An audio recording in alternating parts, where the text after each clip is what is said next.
गुरुन्मिलितं येन तस्मै श्रीगुरुवे नमः। हरे कृष्णा कृष्णा कृष्णा हरे हरे, हरे राम राम राम हरे हरे। तो पिछले श्लोक में हमने चर्चा की कि किस प्रकार श्रीपाद भाई आवेश में प्रार्थना कर रहे हैं श्रीमती से कि मैं उच्च स्वर में संकीर्तन करूं, मैं सुगंधि आदि द्रव्यों से आपकी अर्चना करूं और मैं ब्रज में रहते हुए आपके चरणों में ही अपना ध्यान केंद्रित कर सकूं।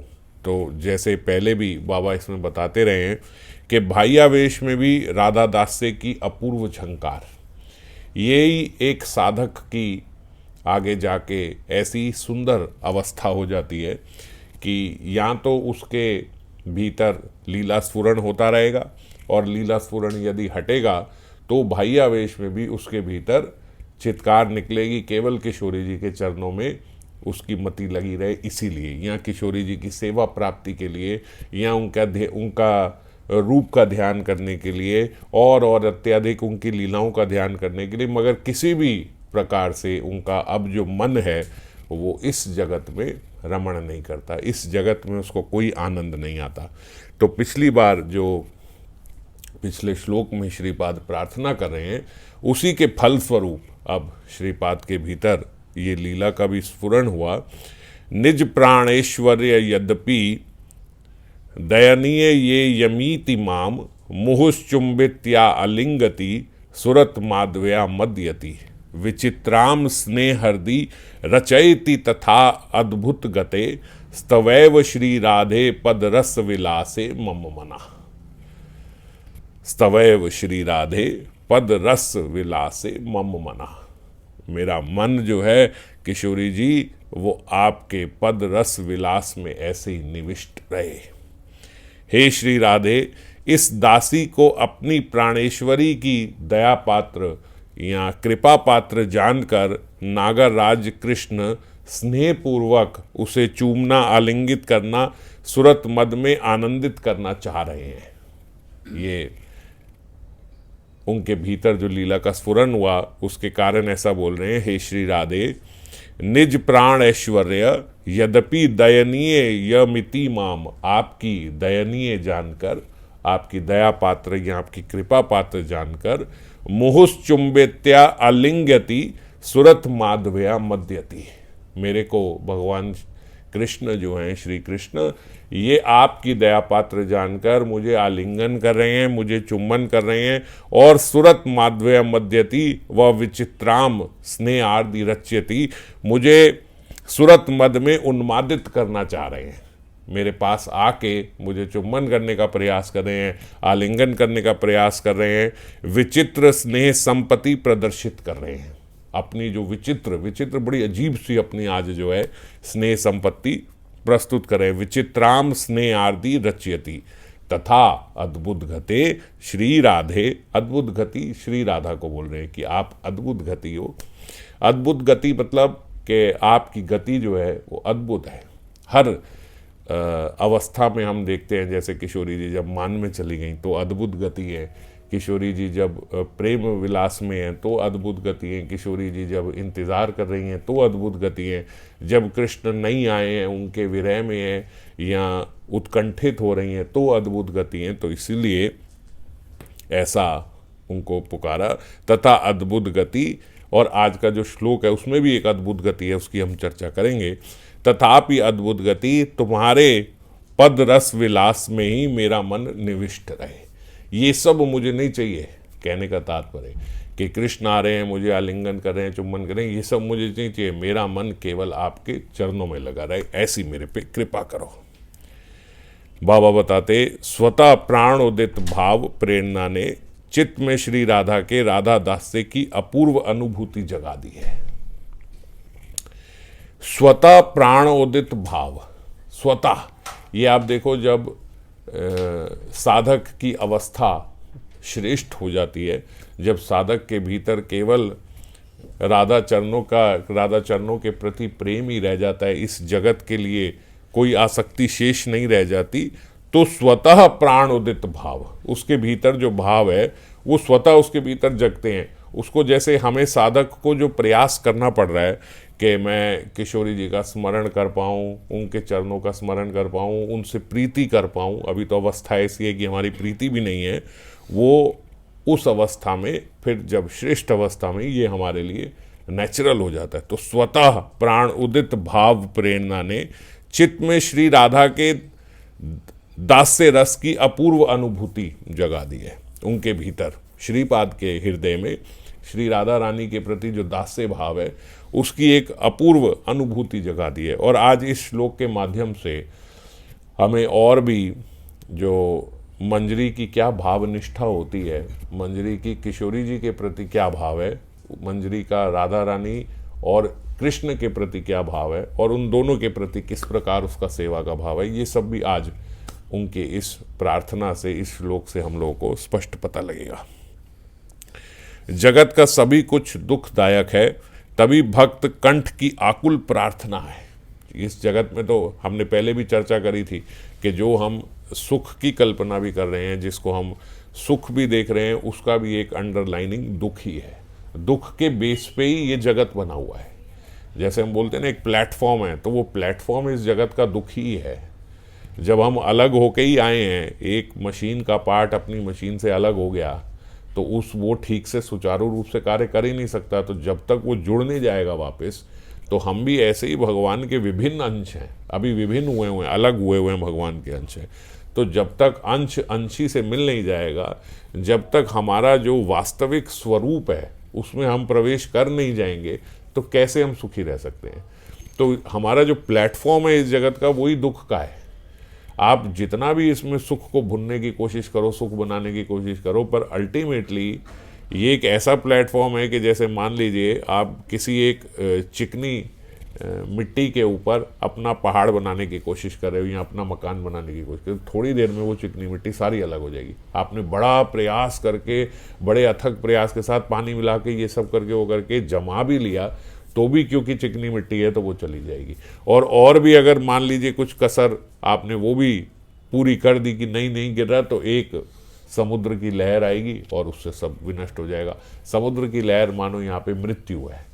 तो वैसे ही इतनी सारी चीज़ें वो खराब कर देती, नहीं होगी तो मृत्यु से आपका सब सर्वस्व खत्म हो गया जो कुछ बनाया था। तो इसीलिए जगत का सब कुछ दुखदायक है, तभी भक्त कंठ से आकुल होकर प्रार्थना करता है, मुझे अब और संसार की आवर्जना यानी इसकी गंदगी में मत फेंकना, अब तो त्वया पाद पद्म पाशे कर अनुचरी। अपने पाद पद्म के पास रख के अपनी अनुचरी बना लो। देखो ये श्रेष्ठ अवस्था नहीं है, लेकिन प्रारंभिक अवस्था में जीव की प्रार्थना जो है वो इसीलिए निकलती है क्योंकि ये जगत दुखदायक है। इस जगत में दुख मिल रहा है, यहीं से प्रार्थना प्रारंभ होती है। मान लीजिए आपको इस जगत में कुछ दुख ही नहीं लग रहा, तो प्रार्थना कैसे प्रारंभ होगी। तो शुरू में आउट ऑफ लव नहीं होती प्रार्थना जो है। प्रारंभिक अवस्था में प्रार्थना जो है वो दुख से ही, आरती से ही शुरू होती है। आरती, अर्थार्थी, ज्ञानी, जिज्ञासु, यही 4 प्रकार के लोग जो होते हैं यहीं से प्रारंभ होती है। फिर धीरे धीरे धीरे धीरे अगर भगवत कृपा रहे और जीव भी भगवान के प्रति ठीक मन से आरूढ़ हो जाए, मुख्यतः इसमें भगवत कृपा है और जीव का निरपराध तत्व है। ये 2 चीज़ें अगर मिल जाएं कि भगवान की कृपा है और आप निरपराध हो, तो फिर आप भगवान की ओर अग्रसर हो जाते हो। पर शुरू में ये प्योर लव नहीं होता, शुरू में आपका ये इस जगत के दुख देख के ही प्रार्थना निकलती है। तो ये देख के ही प्रार्थना निकलती है, तोया पाद पद्म पाशे कर अनुचरी। आप अपने चरणों के पास बुलाकर, अपने चरणों के पास रखकर मुझे अपनी अनुचरी रूप में ग्रहण कर लीजिए। श्री राधा के अनुचरित्व का अभिमान में श्रीपाद इस श्लोक में मंजरी के अनन्य भाव निष्ठा व्यक्त कर रहे हैं। जैसे हमने चर्चा करी कि मंजरी की क्या भाव निष्ठा है, उस पर चर्चा करें। पिछले श्लोक में श्रीपाद ने अंत में बोला था, मनो में राधेया पद्म मृदुल पद में निवसतु। हे किशोरी जी, हे राधे, आपके चरण कमलों में ही मेरा मन सदा निवास करे। और देखते देखते उसी की कृपा से श्रीपाद के हृदय में ये सुंदर उनकी ये जो लीला छवि है, ये उनकी आंखों के आगे फूट उठी। वृंदावन में अब वो लीला में स्मरण कर रहे हैं, जो स्फूर्ति उनके भीतर हुई है। वृंदावन में विहार प्रायण है श्री राधा श्याम, और किंकरी रूप में श्रीपाद ने छाया की तरह उनके साथ साथ रहते हुए, उनके चरणों की सेवा करते हुए अपनी सेवा से किशोरी जी को परम संतुष्ट कर दिया। जैसे हम इससे पिछले श्लोक में देख रहे थे कि किशोरी जी विरहमती हैं और जो मंजरी है वो दूसरे कुंज से श्याम सुंदर को ढूंढ के लाके उसने उनको मिला दिया। तो मिलाकर विलास का विश्राम होने के बाद सेवा, तो जब सेवा करी तो किंकरी की सेवा से परम संतुष्ट श्रीमती आज उनकी सेवा निष्ठा के लिए उनको कुछ पुरस्कार देना चाहती है, बहुत खुश है। तो इशारे से वो कृष्ण को इशारा करती हैं कि आप आज इनको मंजरी को पुरस्कार दो। अब कृष्ण जो है वो मजे मजे में तो क्या पुरस्कार देंगे, वो वही जो भाव उनका है वो गए और कि उसको जो सेवा निष्ठा मंजरी है उसको बुला के उसे चूमने और लिंगन आदि करने के लिए आंखों के इशारे करने लगे, बुलाने लगे। नागर उसे प्रेरित करने लगे, जैसे आंखों से ही ऐसे बुलाते हैं, आंखों से ये सब करके इस प्रकार से मंजरी को बुला रहे हैं। यद्यपि मंजरियों के भीतर कोई अंग संग की कृष्ण से इच्छा रहती नहीं है, तो वो प्राणेश्वरी राधा की कृपा पात्र ये दोनों तरफ से होता है। मंजरियों के भीतर भी श्याम सुंदर के अंग संग की कोई अभिलाषा नहीं है, और श्याम सुंदर के भीतर भी मंजरियों के लिए कोई ऐसा भाव नहीं है, उनके भीतर भी ऐसा भाव नहीं होता। वो केवल किशोरी जी के कहने पे इस प्रकार की चेष्टाएं करते हैं। तो एक प्रकार से आप ऐसा समझो कि राधा कृष्ण दोनों मिल के मंजरियों से आस्वादन लेने के लिए, आनंद लेने के लिए, मतलब उनको जान के ऐसे करते हैं कि फिर वो चिढ़ेगी या भागेगी या किशोरी जी के चरणों में जाएगी, तो उनकी जो ये प्रगाढ़ भावनिष्ठा है किशोरी जी के प्रति, उसका आस्वादन लेने के लिए दोनों मिल के ऐसे करते हैं। नहीं तो ऐसे नहीं है कि कृष्ण का भी जैसे सखियों की तरह आकर्षण नहीं है मंजरियों से उनका भी कोई आकर्षण नहीं होता कृष्ण का। तो लेकिन आज वो उनको किशोरी जी की दया पात्र, किशोरी जी की कृपा पात्र जानकर सखियों से कहीं अधिक मंजरी की विलक्षण भावनिष्ठा देख के, इतनी भावनिष्ठा सखियों भी नहीं है सेवा की जितनी मंजरियों के भीतर है सेवा करने के लिए। तो नागरराज जो है श्रीमती का संदेश पाकर आज उनको चुम्बन, आलिंगन और सुरत मद से उन्मादित करना चाह रहे हैं मंजरी को। ऐसी विचित्र स्नेह संपत्ति दिखा रहे हैं। विचित्र मैंने पहले भी बताया, विचित्र इसलिए क्योंकि अजीब सी है। ये श्रीपाद ने श्लोक में बोला विचित्राम स्नेह आरदी रचयति। भाई अब कृष्ण आपसे प्रेम कर रहे हैं और आपको ये अजीब सा ही प्रेम कर रहे हैं मेरे से, तो कृष्ण का प्रेम आज अजीब क्यों लग रहा है? क्योंकि इस तरीके का प्रेम वो मंजरी से करते नहीं है। तो इसलिए मंजरी भी बोल रही है कि ये विस्मय हो रहा है, ये आश्चर्य हो रहा है, ये किस तरीके का प्रेम। आज ये श्रीमती जैसा प्रेम जो है राधिका के साथ जो ये नयन मटक्का करते हैं, ये वो आज मेरे साथ क्यों कर रहे हैं, मेरे पास इस तरीके से क्यों आ रहे हैं। तो किंकरी का मन श्री राधा के पाद रस विलास में अर्थात श्री कृष्ण सेवा रस में, श्री चरण सेवा रस में मग्न है। किंकरी का जो अपना भाव है वो तो राधा रानी के चरणों की सेवा करने में मंग है। इसलिए वे नागर जब इस प्रकार आते हैं और ऐसी चेष्टाएं करते हैं तो नहीं नहीं नहीं नहीं नहीं नहीं यहाँ मत आना, मेरे साथ ऐसा कुछ नहीं करना, मैं आपका कोई अंग संग नहीं चाहती, इस प्रकार कह के जल्दी से भाग के किशोरी जी के चरणों में पकड़ के प्रार्थना करते, किशोरी जी देखो ये क्या कर रहे हैं, ये क्या कर रहे हैं, इनको देखो ये किस तरीके की हरकत कर रहे हैं मेरे साथ, ऐसा कह के उनके चरण पकड़ लेती है। और ईश्वरी जो हैं स्वामिनी किशोरी जी हैं, वो मंजरी की ऐसी भावनिष्ठा देखकर हंस रही हैं, मुस्कुरा रही हैं उसकी ऐसी भावनिष्ठा देखकर। श्रीपाद ने जो वृंदावन महिमा अमृत लिखी है, उस वृंदावन महिमा अमृत में भी उन्होंने लिखा, अनन्य श्री राधा पद कमल दास्यैक रसदी। अनन्य श्री राधा पद कमल दास्यैक रसदी। बस जो मंजरी है वो अनन्य भाव से श्री राधा रानी की दासी बने रहना चाहती है। मंजरियां श्री राधा रानी के पद कमल दास्ते में ही अनन्य चित है, वो और कुछ नहीं चाहती। श्री हरि के अंग संग की वासना उनमें सपने में भी नहीं जगती, ऐसे स्वप्न में भी ऐसा भाव नहीं आता कृष्ण के प्रति। हरि संगे रंग स्वप्न समय ना आपी दधाती, स्वप्न में भी ऐसा भाव नहीं आता। श्री कृष्ण बलपूर्वक कई बार उनकी कंचुकी खींचकर कुछ करने लगते हैं। बलात् कृष्णे कूर्पक्ष साभिधि किमप्या आचरति, ये बलात्पूर्वक कृष्ण जो है कई बार ऐसा आचरण करते हैं। तो काप्युद अश्रु मेरवती प्रलपति मम आत्मा च हसती, मम आत्मा मतलब श्री राधा रानी, मम आत्मा मेरी आत्मा श्री राधा रानी बोल रहे हैं, मम आत्मा च हसती, और मेरी कैसी हालत होती है, कप्युद अश्रु मेरवती, मैं अश्रु बहाती हुई किशोरी जी के पास जा रही हूं और किशोरी जी हंस रही हैं। तो ऐसा होता है जब बलात्पूर्वक कृष्ण ऐसी चेष्टाएं करते हैं मंजरी के साथ।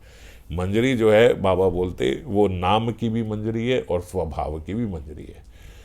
जैसे हम अगर तुलसी जी में देखें तो तुलसी जी में हम देखते हैं कि जब मंजरी आ जाती है ना तो ही भंवरे आकर्षित होते हैं तुलसी जी के प्रति। जब तक मंजरी नहीं होती तो भंवरा भी आकर्षित नहीं होता। तो मंजरी की ऐसी खुशबू होती है कि मंजरी आकर्षित कर लेती है। तो मंजरी भंवरों को आकर्षित करती है तुलसी के प्रति।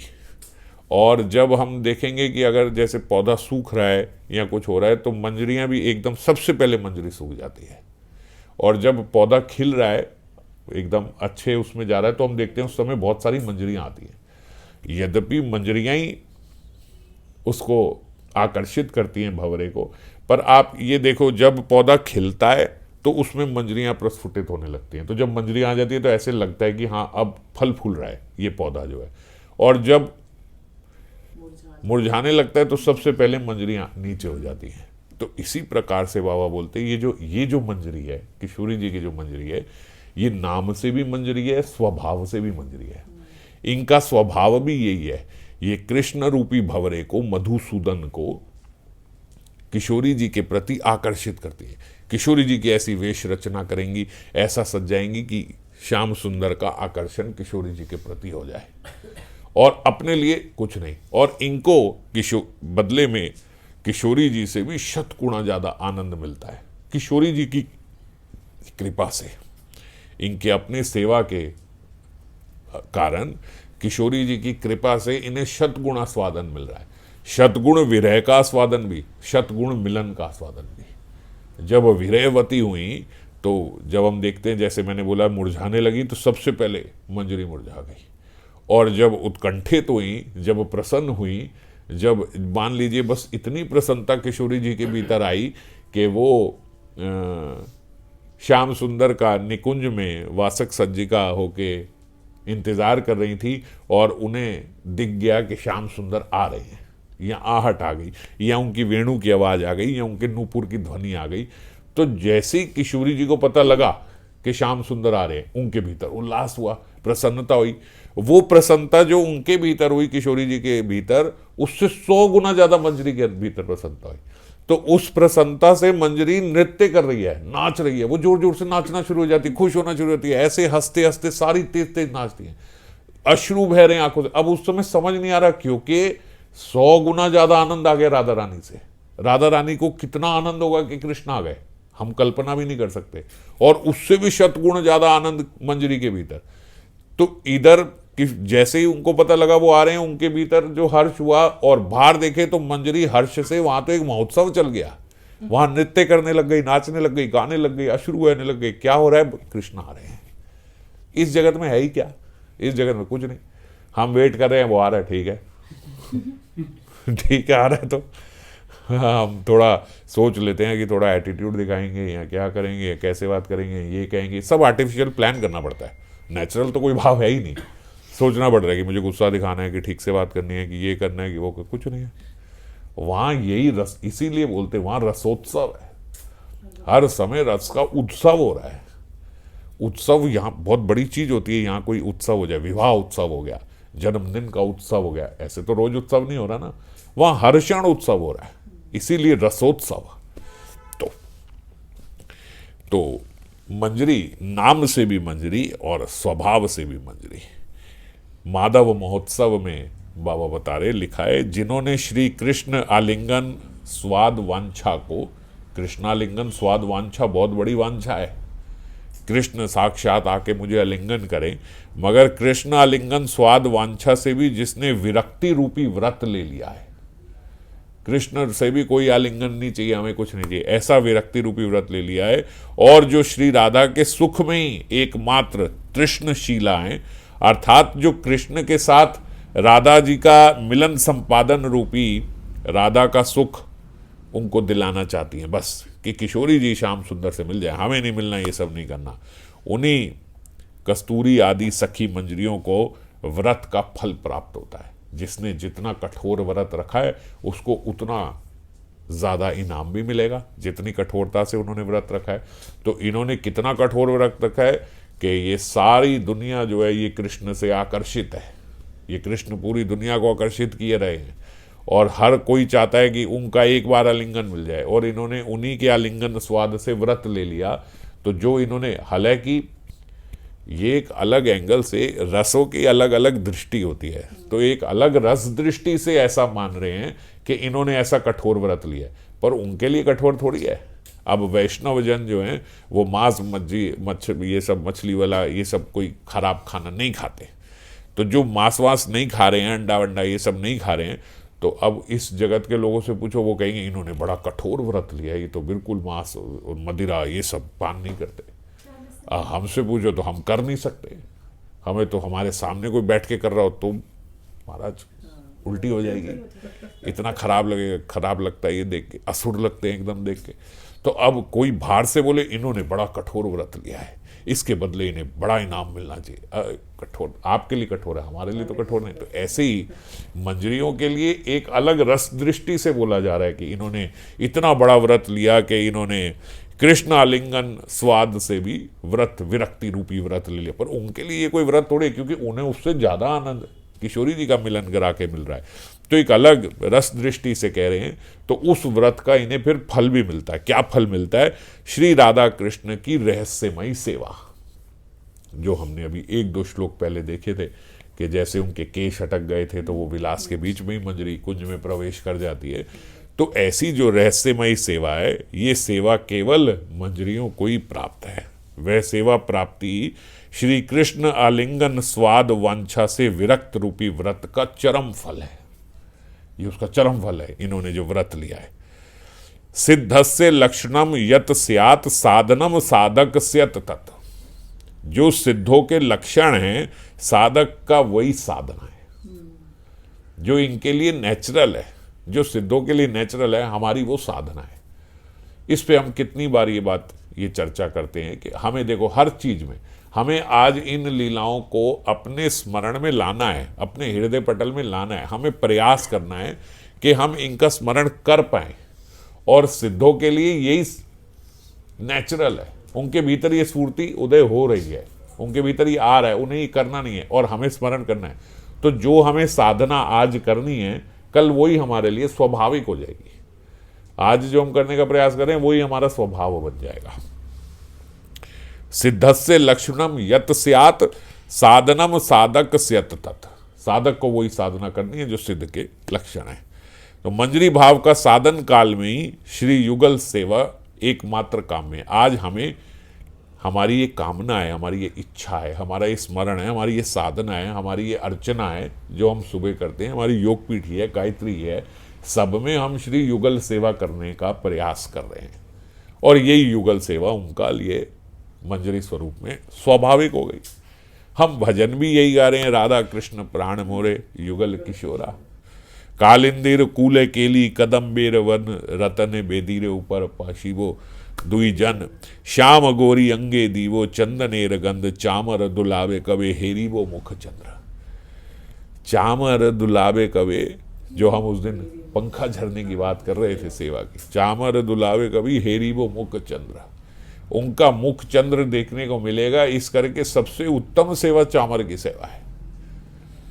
नहीं तो अपने वैष्णव जन सोचते मेरे को तो सेवा ही क्या मिली है, चामर, ये कोई सेवा है, बस चामर करते रहो। और हनुमान जी ने ये सेवा ली थी। एक बारी माता सीता जी और ये सब ने मिलके माता सीता जी को बोला, भैया ये हनुमान जी हर वक्त साथ रहते हैं, फटाफट से सेवाएं बांटो कि अभी ये हैं ही नहीं, जल्दी से सारी सेवाएं बांटो। जब हनुमान जी आए तो देखा जी सबरी सेवाएं बट गई राम जी की। मैं चरण सम्मान करूँगा, मैं ये करूँगा, मैं इनका पंखा जरूँगा, मैं ये करूँगा, मैं ऐसे करूँगा, मैं वैसे करूँगा, सबरी बन गई। उन्होंने बोला माता अभी तो मैं आया ही नहीं था सारी सेवा। बोले हनुमान तुम तो बहुत सेवा करते ही रहते हो। अब हनुमान एक तरफ और बाकी, क्योंकि वो कहते हैं हनुमान छोड़ते ही नहीं राम जी को ये तो, और कौन सी सेवा छोड़ते नहीं का तात्पर्य यह है कि कौन सी सेवा ये छोड़ते हैं हमारे लिए। माता सीता ने भी देखा बात तो सही है, हनुमान के अलावा किसी को मौका ही नहीं मिलता सेवा का, और हनुमान जी सारी सेवा कर जाते हैं। हनुमान जी को तो इसलिए उन्होंने सब सेवा बांट दी। हनुमान तुम आए नहीं थे, सेवा सारी बट गई। हनुमान जी ने कहा माता एक सेवा रह गई, आप मेरे को वो सेवा दे दो। बोले हाँ बोलो, अगर कोई बच गई है तो बोलो। बोले राम जी को जब जमाई आएगी, जब उबासी आएगी तो मैं ताली बजाऊंगा। भाई उबासी आ गई तो ताली बजानी होगी ना भाई, आपको नींद आ रही है तो बस मेरे को ये सेवा दे दो। हाँ हाँ सीता माता ने कहा चलो ये ले लो भाई, छोटी सी सेवा है, ये ले लो। अब हम तो चामर को छोटी सेवा समझ रहे कि बस चामर लो। अब वो कह रहे हैं कि ये बस जमाई आए तो मैंने ताली बजानी। सब ने बोला हाँ हाँ छोटी सी सेवा है, चलो हनुमान ये ले लो। अब हनुमान जी तो भैया, ये राम जी बैठे वो आगे जाके बैठ जाए, सब कहें हनुमान पीछे हटो भैया। बोले नहीं मेरी सेवा तो एकदम सामने किया भैया, कभी भी जमाई आ सकती है, मेरे को तो हर समय उनका चेहरा देखना है, कभी जमाई आएगी ताली बजानी है, मैं तो छोड़ नहीं सकता। अच्छा सबने सोची भैया ये तो हमने सोची नहीं थी, ये तो सबसे अच्छा। राम जी अब अपने कक्ष में जा रहे हैं सोने के लिए, हनुमान जी पीछे पीछे वहां जाके बिस्तर पे साथ में बैठ गए। माता ने कहा अब तो जाओ भैया, अब तो कक्ष में सोने। आगे बोले मेरी तो माता सेवा ही है कि कभी जमाई आए, जमाई तो कभी भी आ सकती है, तो मेरे को ताली बजा ली। मैं तो वही, अरे हनुमान जी 24 घंटे वहीं पे। उसके बाद सबने हाथ जोड़ लिया, हनुमान जी और बताओ तुम्हें कौन सी सेवा चाहिए, जो तुम पहले करते थे वही कर लो वही ठीक। तो इसी प्रकार भक्त जो है वो तो चाहता है कि मैं सामने रहूं बस। कई लोग तो बोलते ही हैं कि उन्होंने उनका विपक्ष में रहना भीष्म पितामह ने इसीलिए स्वीकार कर लिया कि कृष्ण का मुख दिखता रहेगा। अरे बोले अर्जुन तू तो साथ रह के भी बड़ा दुर्भागा रहा, क्योंकि तू तो ठाकुर जी की पीठ देख रहा था रथ पे चढ़ के, और हमारे तो सामने थे, हम तो उनके मुखचंद्र के दर्शन कर रहे थे। और बाद में जो भीष्म पितामह ने अंत समय में स्तुति करी है, उसमें उन्होंने जो कृष्ण के दर्शन किए हैं, उस कृष्ण के दर्शन का उन्होंने अपनी स्तुति में गाया है कि उनका वो धूल धूसरित चेहरा, उनका रक्त भी निकलता हुआ वो उन्होंने मधुर तरीके से उसमें आस्वादन किया है। तो भक्तों की अजब। तो यहां पे बोल रहे चामर दुलावे कबे हेरीबो मुख चंद्र, चामर दुला के आपका मुख चंद्र देखते हो। गांथिया माला तीर माला दिव्य दोहीर गले, अधरे तुलिया दीव कारपूर तांबुले। ये अलग अलग सेवाएं ठाकुर महाशय ने जो गाई हैं, उसका हम लोग ये वैष्णव भजन का गान भी किया करते हैं। कुसुम कमल दले शेज बिछाई, शयन कराब दुहांकारे, धवल चामर आनी मृदु मुद वीजब, छरमति दुहुक शरीरे। ये अलग अलग सेवाएं अलग अलग वैष्णव भजन से, यही साध्य है और यही साधना है। साधना में भी हमें यही सब करना है और यही साध्य भी है, यही करना है, यही साधना है, और यही सिद्ध अवस्था में यही सेवा भी है। गौड़िया वैष्णव की इसी कामना से भरा है ये जीवन जो है। कुसुम कमल दले शेज बिछाई, शैया शयन कराव दोहाकारे, उन दोनों का शयन करा रहे हैं। ये शयन कराने की सेवा भी बड़ी लंबी सेवा है। धवल चामर आनी, और उसके बाद भार बैठ गए या उधर हो गए। जब शयन कराते हैं तो शयन के लिए भी भार से वीजन होता है, भार से भी वीजन होता है, भीतर से भी वीजन होता है, दो प्रकार से। तो मृदु मृदु वीजब, मृदु मृदु वीजब, धीरे धीरे। देखो वीजन का मैंने बताया था ना आपको, अगर वीजन आप कर रहे हो तो उसका रेगुलेटर भी आपको साथ में रखना पड़ेगा। अब यहाँ पे देखो वो बात आई गई, मृदु मृदु वीजन, धीरे धीरे। इस समय धीरे धीरे, क्यों? इस समय सो रहे हैं, तो जब शयन कर रहे हैं तो वीजन ऐसा नहीं होना चाहिए कि भाई जोर जोर के हवा पड़ रही है, बड़े प्यार से कि हवा की आवाज भी ना आए। छरमित दुहुक शरीर है। तो इस प्रकार से अलग अलग सेवा और अलग अलग उस सेवा के साथ उस रूप का आस्वादन। यदि बाबा बोलते हैं और कुछ ना भी हो सके तो ये कामना, जो ये जो मंजरी की कामना है, ये परम अभीष्ट प्राप्ति के लिए साधन भजन श्री गुरु पाद आश्रय, ये हम लोगों को पाना है। अगर और कुछ ना हो, ये जो हमारी कामना है, ये जो हमारी साधना है कि मुझे ये चाहिए, ये प्राप्त करना है, इस कामना के साथ ही इस कामना को हृदय में लेके अगर मर जाएंगे तो भी बड़ा लाभ होगा। गीता का जो एक सार है जिसको सब जगह बड़ा प्रचलित है, कर्म करो फल की इच्छा मत करो, उसी को बाबा यहाँ पे देखो एक प्रकार से बता रहे हैं कि और कुछ ना हो, यदि हमारे भीतर ये कामना ही रहे कि मुझे ये करना है और ये लेके मर गए, बस तो भी प्राप्ति हो जाएगी।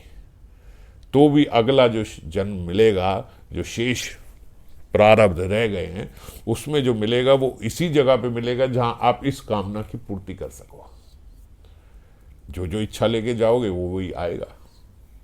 तो इसीलिए आप केवल ये अभिलाषा भी अगर इस जीवन में कर पाए, आप सिद्ध हो पाओ ना हो पाओ कोई बड़ी बात नहीं, कुछ जरूरी नहीं है, आपने केवल अभिलाषा कर दी, आपने इतनी साधना कर ली कि उससे आपके भीतर बस अभिलाषा पैदा हुई है और कुछ नहीं। सिद्धि तक पहुंचे नहीं पहुंचे, मिले ना मिले, हमारा काम नहीं है, वो उनका काम है, वो पकड़ लेंगे। जो हमने पहले भी चर्चा करी थी, वो हमारे अपहरण कर लेंगे हमारे हृदय का, इसमें करें, अगले में करें, उससे अगले में करें या उससे अगले जन्म में करें, कोई फर्क नहीं पड़ता। हमारा कार्य केवल इतना है कि हम अपने आप को अपनी साधना से कम से कम इतना तैयार कर लें कि हमारे भीतर सच्चे हृदय से या सच्ची अभिलाषा जग जाए कि मुझे ये करना है। अभी तो जो हम वैष्णव भजन में गा रहे हैं वो मेरी वाक्य में अभिलाषा हो जाए कि मेरी यही अभिलाषा है, बस हृदय में ही अभिलाषा बन गई, आपका काम हो गया, हमारा काम हो गया। अब सिद्धि मिले नहीं मिले, सेवा अब मिले कब मिले, कोई फर्क नहीं पड़ता, अभिलाषा जग गई, बस हो गया। ये अभिलाषा लेके जाने से ही ये जीवन सफल हो गया। तो जीवन मरण गति प्रेम भक्ति चंद्रिका, प्रेम भक्ति चंद्रिका के बिना पूर्ण नहीं होता श्लोक है। जीवन मरण गति राधा कृष्ण प्राणपति, दोहार पीति रस सुखे। कितना सुंदर बोल रहे हैं, जीवन मरण गति राधा कृष्ण प्राणपति, युगल संगति जार मोर प्राण गले हार, यही कथा रहू मोर बुके। बस यही है अपना। किंकरी ने श्री श्री राधा माधव के प्रीति रस में मग्न होकर अशेष ब्रज बधुओं के चरम काम में जो गोविंद के अंग संग रूपी महासंपदा है उसको भी छोड़ दिया है। ये बात वही है, एक बात जो उनका स्वभाव है उसी को बड़ा कह के बताया जा रहा है। पर हम लोगों के लिए अगर इस साधना में गए तो ये बड़ी बात नहीं है। ऐसा नहीं है कि ये इतना बड़ा पहाड़ लांग के जाना पड़ेगा। जैसे मैंने अभी बताया कि हमने मांस मदिरा आदि छोड़ दिया, कोई बहुत बड़ा पहाड़ नहीं लांगा है, अब स्वाभाविक हो गया है, अब कोशिश भी कर ले तो भी नहीं पान कर सकते। तो इसी प्रकार से अब इस बात को जो इतना बड़ा बताया जा रहा है, ये हमारी साधना में ये स्वाभाविक है, ये स्वाभाविक हो जाएगा। जो अशेष ब्रज बधुओं के चरम काम में श्री गोविंद के अंग संग रूपी महासंपदा को दूर छोड़ दिया।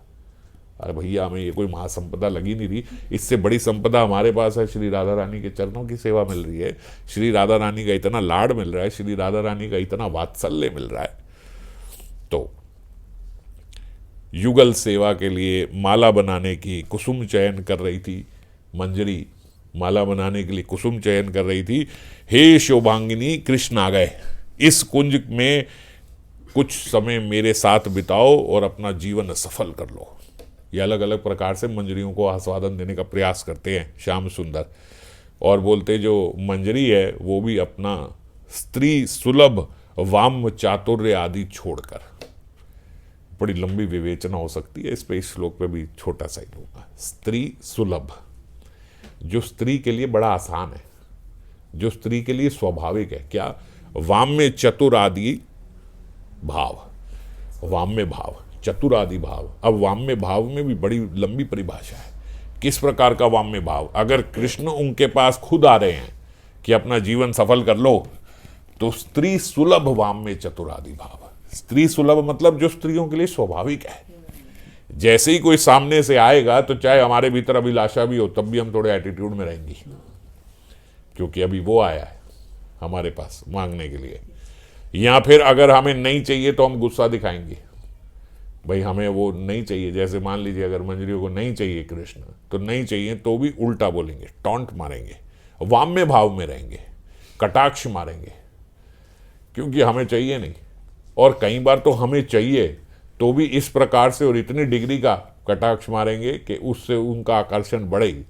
तो खैर अलग अलग प्रकार के वाम्य भाव हैं, कभी नायिका के वाम्य भाव पे चर्चा करेंगे तो चर्चा करेंगे। तो जो स्त्री सुलभ वाम्य चतुर आदि भाव हैं उनका भी त्याग कर कर, उनको भी छोड़कर मंजरी बोल रही है जब वो मंजरी के पास आए, हे गोविंद, राधा रूपी सुरत लास्य की भूमि पर, ये जो राधा रानी के साथ तुम्हारा जो ये उज्जवल रस कला या श्रृंगार रस वैदग्ध है ना, जो तुम्हारी एक्सपर्टनेस है ना आपके इस माधुर्य की, आपके श्रृंगार रस की, जो किशोरी जी के साथ है, तो वहाँ जो आपका चलता है ना, मैं उसी की अभिलाषा करती हूँ। ये मेरे पास मत आओ। देखो एक तत्व समझो, सेवा जो है वो सेवे के सुख के लिए ही होती है। तो अगर तुम मुझे सुखी करना चाहते हो ना, तो वहीं किशोरी जी के पास जाओ। मेरा सुख इसी में है, तुम मेरे को सुखी करने के लिए मेरे पास हो, मेरा सुख इसी में है। मैं आपको वहीं उन्हीं के साथ देखना चाहती हूँ, मेरे यही एक अभिलाषा है। मेरे मन में आपके लिए कोई उत्सुकता नहीं है, आप उनके साथ रहो, वही बस मुझे अच्छा लगता है। इसीलिए मेरे काम में सुख में ही तुम मुझे निमग्न किए रखो। मेरा काम में सुख यही है, मैं आप दोनों को इकट्ठे देखूं, उसी में मुझे आप निमग्न किए रखो, मुझे और कुछ नहीं चाहिए। तो कृष्ण की इच्छा अथवा चेष्टा फलस्वरूप मंजरियां उनके अंग संग की इच्छा व्यक्त नहीं करती, वैसे ही वो कृष्ण के कहने पे नहीं, श्री राधा के कहने के पे भी एक्सेप्ट नहीं करती।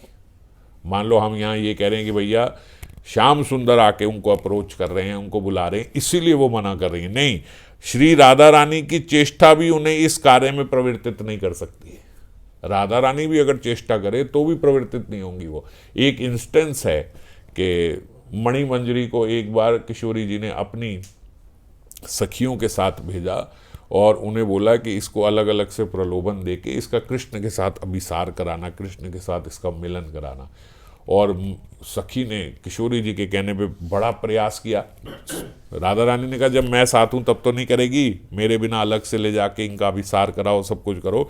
और जब उन्होंने बड़ा युक्तिपूर्वक उनका अभिसार कराने का प्रयास किया, उसके बाद आके वो सखी राधा रानी से बोली, हे प्रिय सखी, तुम्हारे आदेश से मैंने नाना प्रकार के प्रलोभन वाक्यों से मणिमंजरी को श्री कृष्ण अंग संग सुख के लिए प्रवर्तित करने की चेष्टा करी, पर उसने किसी प्रकार से भी कृष्ण अभिसार की इच्छा नहीं रखी।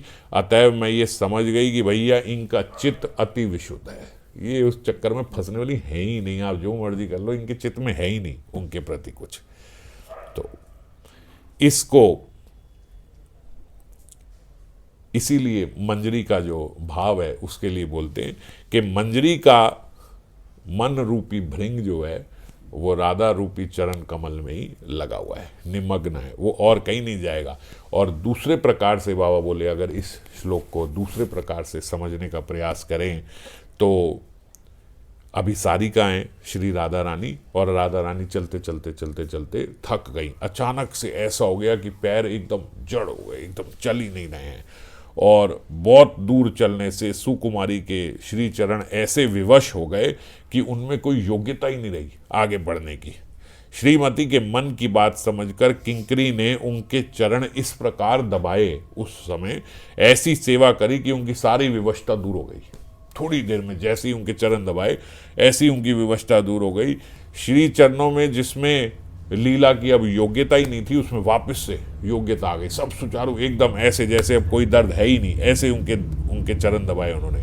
और किंकरी की उस सेवा से परम संतुष्ट होकर किशोरी जी जो हैं वो उनको पुरस्कार देने का उनका मन हुआ। अब ये अलग तरीके से बाबा बता रहे हैं, अगर समझे तो उनको पुरस्कार देने का मन हुआ। तो किंकरी को स्नेह के साथ उनको अपने वक्ष से लगा के किशोरी जी उनको चुम्बन आदि कर रही हैं, प्रेम कर रही हैं, उनको वात्सल्यपूर्ण उनके अंदर, या ऐसा समझो कि उनके भीतर जो आगामी सूरत उनकी लीला जो किशोरी जी के भीतर चल रही हैं वो उनके हृदय में उदय कर रही हैं। तो इसीलिए वो उनको बोल रही हैं आप अद्भुत गति हो, अभी से जो लीला होनी है उसी के माध्यम से आप मुझे पकड़कर इस प्रकार चूम रही हो, इस प्रकार आलिंगन कर रही हो। किंकरी उनकी वैसी श्रीमूर्ति देखकर उनका कृष्ण के साथ शीघ्र मिलन कराने की कामना में मत है। वो बोल रही छोड़ो छोड़ो छोड़ो छोड़ो, मैं आपका जल्दी से मिलन कराती हूँ। मैं समझ गई आप अब किस मूड में हो। किंकरी के आगे अपूर्व स्नेह संपदा प्रकट कर रही है किशोरी जी। किंकरी कृतार्थ है, पर किंकरी तब भी बोलती है किशोरी जी तुम अद्भुत गति हो, तुम्हारा पद रस विलास भी अति अद्भुत है। अतएव हे प्राणेश्वरी, मेरी ये प्रार्थना है तुम यही कृपा करो कि तुम्हारे पद रस विलास अर्थात सेवा सुख को त्याग कर अन्य सुख को मैं कभी, अन्य सुख में मैं सपने में भी ना सोच पाऊं। आपके बस चरणों की सेवा मुझे मिले, और कोई मुझे सुख नहीं चाहिए। मैं किसी अन्य सेवा में अपने को भूल ना जाऊं, मैं किसी अन्य सेवा में अपना जो ये सेवा रस है ये मेरा खत्म ना हो जाए, ये मेरा कहीं कम ना हो जाए। आपके चरणों के प्रति जो मेरा सुख है बस वो ही रहे। इस बात के लिए बाबा बोलते ये बात समझना, इसमें आपको मंजरी भाव का बड़ा एक मुख्य भूमिका समझ में आएगी। किंकरियां सेवा को भूलकर सखियों की तरह श्री राधा साख्य तक की इच्छा नहीं करती। इतनी उनको सेवा में आस्वादन है कि उनको अपनी सखी की तरह, जैसे ऐसा है ना कि राधा रानी उनको अपनी सखियों की तरह आलिंगन कर रही है, चुम्बन कर रही है, एकदम अपनी बिल्कुल फ्रेंड की तरह ऐसे ले रही कि चल चल चल चल फटाफट इस तरह तू मेरे साथ चल। जैसे ऐसा है कि चल तू मेरे साथ कृष्ण के साथ चल, ठीक है, जो हमारी लीला है उसमें तू और मैं दोनों कृष्ण के साथ चल। नहीं, वो ऐसे बोलते ना ना ना ना, मेरे पे आप कृपा करो, मैं आपके चरणों की सेवा में ही रहूं बस, मुझे आपका वो सखी भाव भी नहीं चाहिए।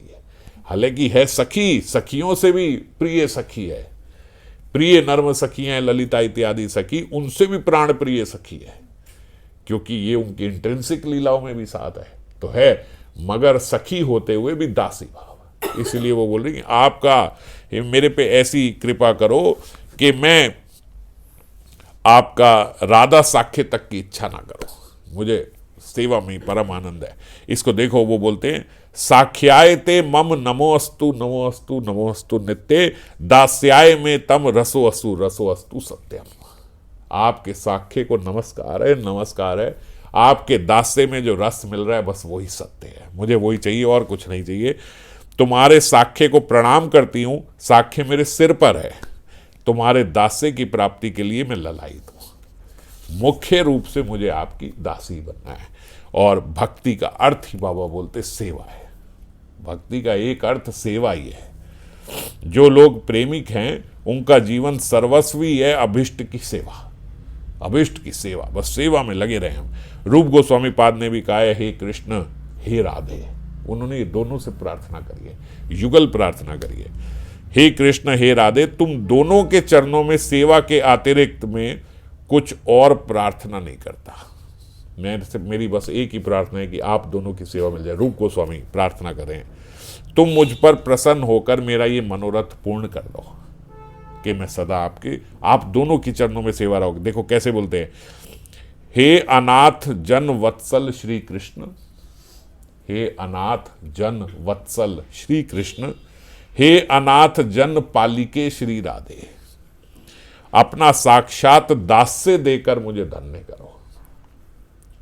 यह दीन जन मस्तक पर अंजलि बांधकर यही भिक्षा चाहता है, कृपा कर उसकी सेवा प्राप्ति की अभिलाषा पूरी करो।